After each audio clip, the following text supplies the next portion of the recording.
Salut à tous et bienvenue sur cette vidéo de Blockunity où nous allons parler des vagues de détention, mais cette fois spécifiquement des tranches de 1 an et plus, de 5 ans et plus et de 10 ans et plus qui vont nous permettre de mesurer, si vous voulez, l'ancienneté des bitcoins qui n'ont pas bougé depuis longtemps. Donc plus un bitcoin est vieux, plus son détenteur est vu comme un investisseur de long terme, ou dans certains cas même un bitcoin potentiellement perdu.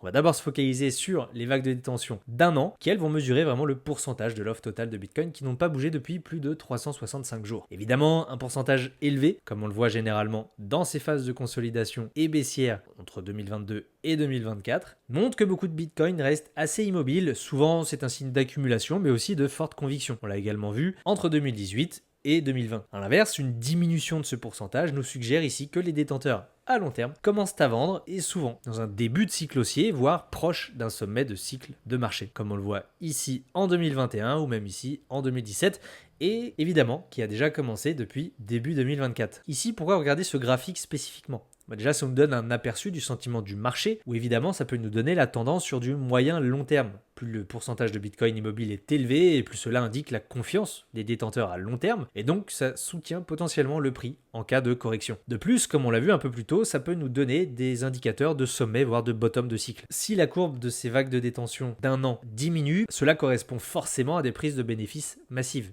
Et comme on l'a vu, souvent près des pics. Au contraire, si elle augmente en marché baissier, c'est sûrement signe que de leur côté, c'est une opportunité d'achat et de conservation. On va maintenant passer à la vague de détention des bitcoins de plus de 5 ans. Ici, c'est le même fonctionnement. On va regarder la proportion de bitcoins qui n'ont pas bougé depuis 5 ans et plus. Ça peut être de la conservation ultra long terme ou alors même un début de bitcoin perdu, que ce soit via des clés privées oubliées ou des transferts qui n'ont pas abouti, etc. Un pourcentage élevé ici indique donc une rareté accrue puisque beaucoup de bitcoins sont sortis de la circulation active, ce qui peut forcément soutenir ou faire grimper le prix sur le moyen long terme. C'est un graphique qu'il faut surveiller pour repérer les signaux de changement de tendance. Si ces bitcoins qu'on considère très anciens se remettent à être déplacés, c'est peut-être pour annoncer une vente massive ou des prises de profit assez importantes. Pour l'instant, comme vous le voyez, la détention de Bitcoin sur le long terme est assez omniprésente. C'est-à-dire qu'on observe vraiment des investisseurs qui ne comptent pas vendre tout de suite, ou en tout cas massivement, malgré l'augmentation des prix, comme on l'a vu en 2020-21. On est passé avant le bull run d'une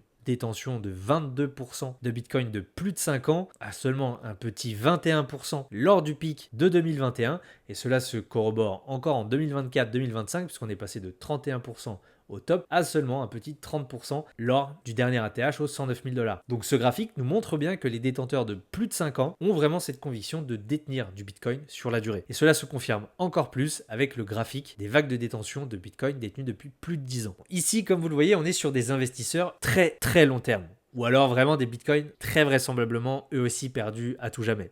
Un pourcentage élevé ou qui augmente nous donne donc un aperçu d'une offre active encore plus réduite qui va renforcer la rareté de notre actif qu'est le Bitcoin. On est passé il y a 2 ans d'une détention de plus de 7% de leur côté à aujourd'hui une détention de plus de 17%. Évidemment, on se retrouve dans un principe de rareté extrême. Moins de Bitcoin sur le marché, possibilité d'avoir un effet haussier sur le long terme. Cela nous montre une confiance profonde également puisque les gens qui détiennent ces Bitcoins depuis plus de 10 ans sont passés à travers de multiples cycles depuis 2017, depuis 2021 et pourtant n'ont toujours pas vendu leur Bitcoin. Évidemment, lorsque l'on verra tout d'un coup cette courbe de détention de Bitcoin diminuer ou évoluer à la hausse, cela sera quand même un signal d'alerte et un signal majeur qu'il y a des investisseurs qui prennent de très très très gros profits. Évidemment, puisque il y a plus de 10 ans, le prix du Bitcoin était à des prix défiant toute concurrence. Donc en résumé, ces graphiques de vagues de détention de 1 an et plus, de 5 ans et plus ou de 10 ans et plus nous permettent de voir la répartition des Bitcoins en fonction de leur âge. Et plus c'est ancien, plus c'est un signe de conviction ou tout simplement de perte d'accès à ces actifs. Donc surveiller l'évolution de ces vagues